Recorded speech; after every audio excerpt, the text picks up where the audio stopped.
Hello friends, welcome to Dhiya recipes. இன்றைக்கி நம்ம சேனலில் ப்ரெட்டை வச்சு ஒரு ஈஸியான ஸ்நாக்ஸ் ரெசிபி எப்படி செய்கிறதுன்னு பார்க்கலாம். நம்ம சேனலை இப்போ தான் ஃபஸ்ட் டைம் பார்க்குறீங்கன்னா சப்ஸ்கிரைப் பண்ணிக்கோங்க.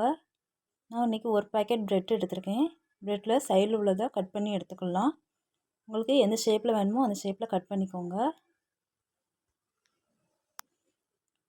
இப்போ இந்த சைடில் உள்ளதெல்லாம் நீங்கள் ப்ரெட் க்ரம்ஸ் செய்கிறதுக்கு யூஸ் பண்ணிக்கலாம், வேஸ்ட் பண்ணாமல்.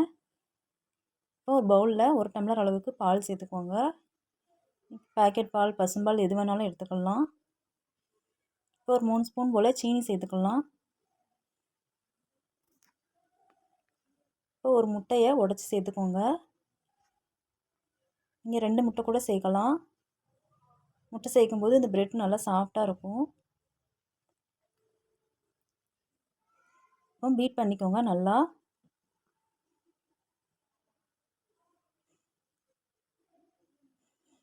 ரெண்டு நிமிஷம் கூட ஆகாதுங்க, டக்குன்னு செஞ்சிடலாம். குழந்தைங்க ஸ்நாக்ஸ் கேட்கும்போது. இப்போது தோசைக்கல்லை அடுப்பில் வச்சுட்டு நெய் இல்லாட்டி வெண்ணெய் சேர்த்துக்கோங்க. இப்போ நம்ம எடுத்து வச்சுருக்க ப்ரெட்டை பாலில் முக்கி தோசைக்கல்லில் சேர்த்துக்கலாம்.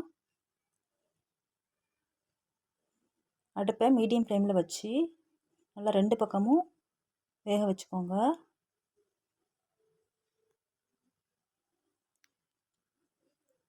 முட்டை சேர்த்துருக்கனால ப்ரெட்டு நல்லா சாஃப்டாக இருக்குங்க.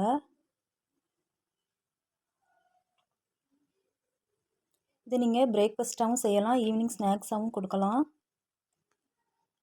நல்லா ஃபில்லிங்காக இருக்கும். இப்போ பிளேட்டுக்கு மாற்றிக்கலாம்.